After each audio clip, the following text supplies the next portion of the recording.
Okay, no problem. Let me push it just a little bit more here. Kc9Qje Ss to Curly 9 clean, jump in after I pushed it just a pinch more there. I'm still holding just fine. I really can't tell much difference on the scope as I'm shoving the input up. I can't tell that it's looking any worse on the scope. So back to you. I've shoved up a little more. Okay, yeah, now what are the LEDs doing?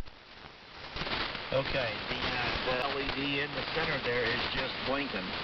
And positive all the way over to red, the input is really, really slow blinking as I'm talking. The green positive LED is staying lit right here by the input. The one I was talking about that was really slow blinking is the red output one over there at the output. Okay, I think you got it more optimized now. I've got some static crashes that are affecting what I'm hearing, but it does sound louder without any detriment. It's not gnarly. I mean, no. I wonder if I saved that recording, but one afternoon Brett was on here with me. He's kind of a devil because he can test all kinds of things and repair them when they blow up, and I can't. So he's like the devil on my shoulder saying, do it, do it, do it.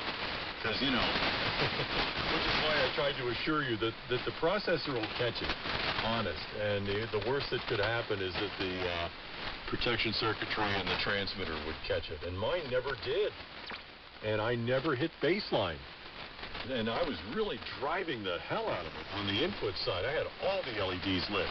And finally I could drive it hard enough that it started sounding bad at Brett's end. Not because I was overmodulating in the RF world, but because the processor was at its limit. So that shows you the capabilities of the thing, Tim. Go ahead. Yeah, very good. Very good, Paul. I'm curious, did you ever run an EQ with yours, or did you just run the processor by itself? This processor is a great box. I'm really amazed by how good this processor does. Did you run an EQ in front of yours, or was you just the processor? Over?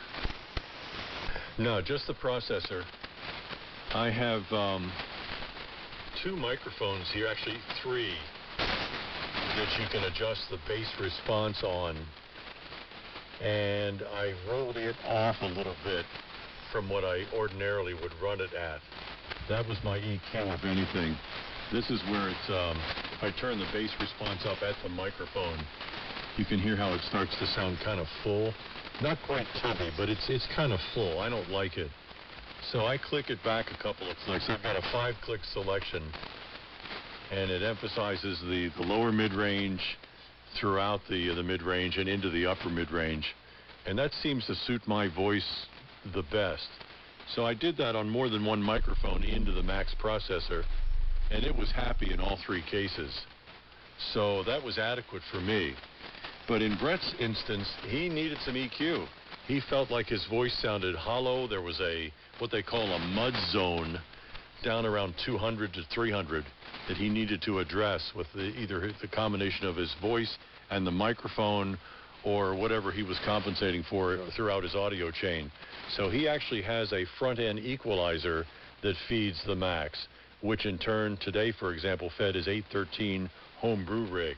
Pair of 4X150s modulating a single 813, and it sounded really good. I'll post that later.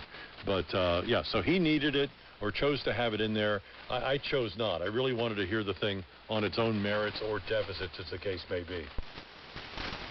Well, very good. WA3 VJB Kc9Qje Ss. For honest opinion, how does this one sound with no vocal processing being done? This is the Heil PR40 raw. And I don't have a lot of highs or a lot of lows in my voice at all. My voice is pretty, I don't know how to say that. It's hollow sounding. My actual voice is. So how does it sound on the mic? In your opinion, would it need could it use some EQ, or is it pretty decent?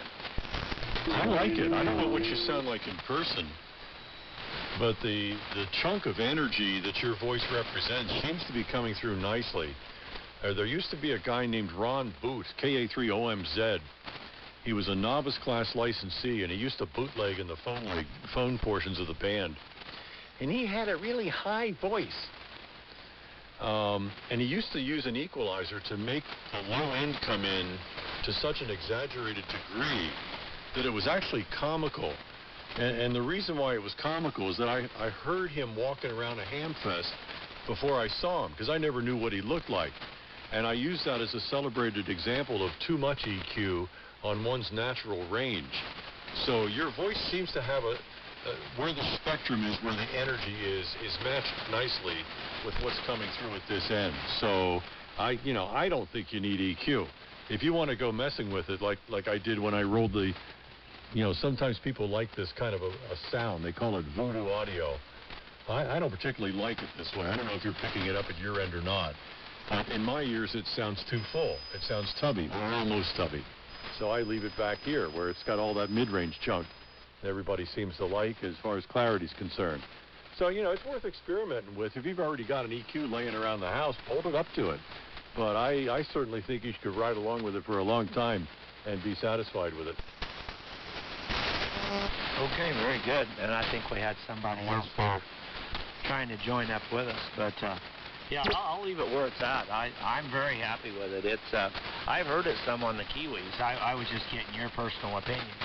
Your audio sounds great. It sounds good when you add the additional lows or like it is now. It's a little easier to understand in the crashes, of course, when you don't have the tubbiness in there, but it does sure sound good. And I do know what you mean by, you can add a little much.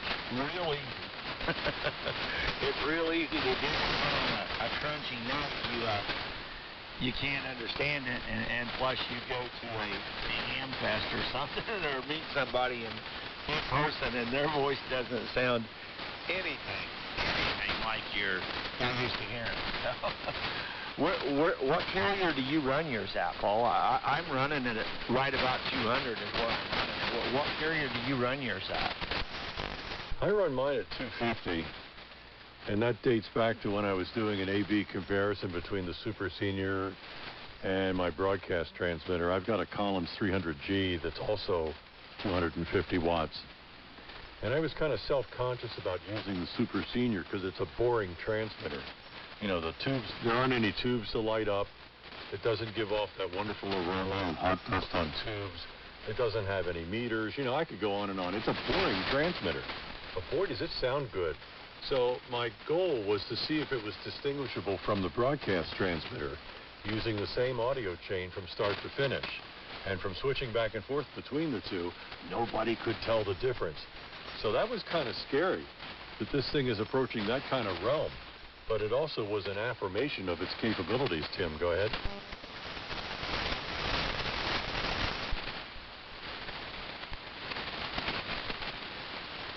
Yeah, very good. I rolled it up there. There's 250 there. I'll just leave it there. That's 250. Yeah, I've got a broadcast transmitter also. I've got a, it started out in a radio station over at Chillicothe, Ohio. It's a BTA 1R1. It's a 41000 modulated by a pair of 833s.